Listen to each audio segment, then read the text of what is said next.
Hi, this is Peter from Heritage Audio. We're here today to explain a few things about the P.LANE for 36. If you're been following the forums and YouTube and all this stuff last week, lately, there's been quite a bit of a controversy regarding this product. So I want to explain a little bit what happened, how it came about, and all the story behind it. So early last week, I think, maybe last weekend, Josh from Seawell Studios made a quite nice review of the P.LANE for 36. But he decided to give a thumbs down to the product, basically because he was, even though he was getting good sounds out of the P.LANE, he was not being able to be as aggressive he was with the units he was comparing it to. So there was a little bit of what's going on with this P.LANE for 36.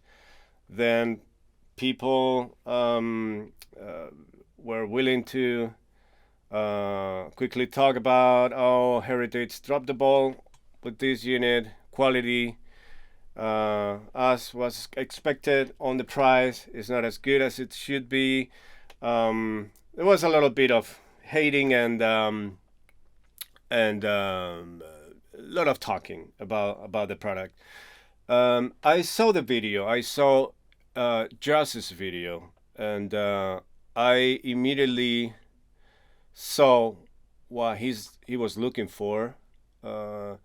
First of all, after seeing the video and while seeing the video, while watching it, to me it was completely clear that Josh is an A++ sound engineer. The sound examples that he was using that seemed to be his own recordings, they all sounded phenomenal without any processing. He knew what he was doing, which is, something to great to start with. So I exactly knew what he was looking for, and so I decided to contact him. And it was basically design decision that we took while designing this product, and it's not a design flaw by all means. It's a design decision. We decided to put a pad ahead at the input of the unit. Why is this? Because back in the day, levels were much lower than they are now. Okay, so people were probably not driving the unit as hard as they are doing now. What was my mistake? My mistake was probably to think people would like to use the unit as it was used back in the day. And it seems like people like Josh have found new ways to use the unit and squeeze it to the limit of what the unit can offer, which is pretty good. Actually, it's pretty good to be able to listen to what the users of your gear is doing with your gear, and being able to make them happier. So my thinking when I decided to pad the input was, okay, this unit is going to be used for tracking. It's a slow compressor, so it's going to be used for vocals. It's going to be used for bass guitar. It's going to be used for piano, acoustic guitar, maybe electric guitars. And for tracking, if you are not as experienced as some of the top guys, you might run the risk of being a little bit too aggressive using the unit without the pad. That's why after thinking, we decided to pad the unit. If you're able to drive the unit with a lot of level from your converter, from your mic pre, if you're recording, if you're using a mic pre, and then compressing with the P.LANE, you will be able to achieve the aggressiveness that Josh was looking for in his video. But it's true that if you are aiming to use this box for mixing and you want to be super aggressive, you may be lacking a little bit of gain at the input. So I decided to explain this simple mod to Josh, which is essentially cutting the pad, cutting a little resistor. Everyone can do this. It's probably the easiest mod you're ever done in your life. Just take the cover off, use wire cutter, just cut it, you're done.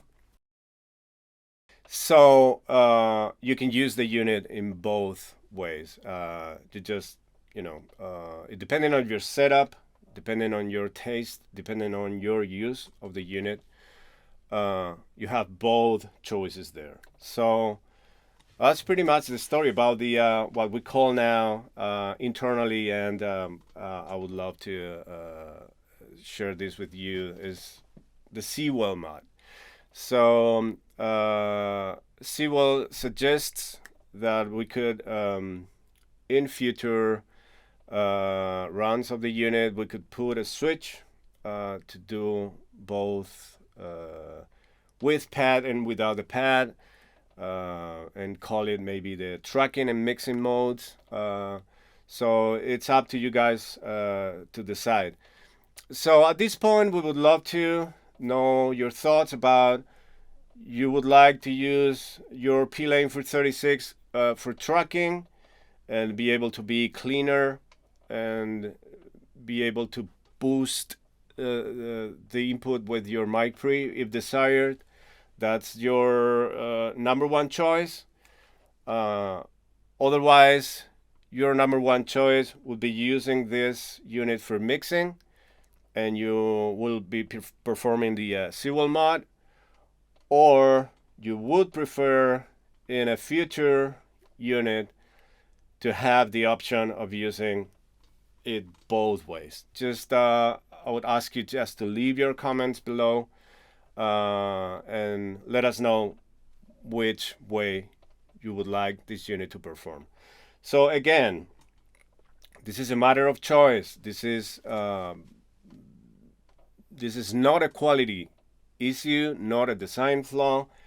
All the components, all the quality of the unit is here. Building the unit with a pad, without a pad, it doesn't make the unit more or less affordable. It's actually a little bit more expensive with a pad. It's a 2-cent resistor, so it's 2 cents more expensive. So it was probably a controversial design decision. So that's pretty much the story on the P.LANE for 36. I hope you enjoy it either way, or you perform the mod or not. Just let us know how you would prefer the P.LANE for 36 to perform. Thank you.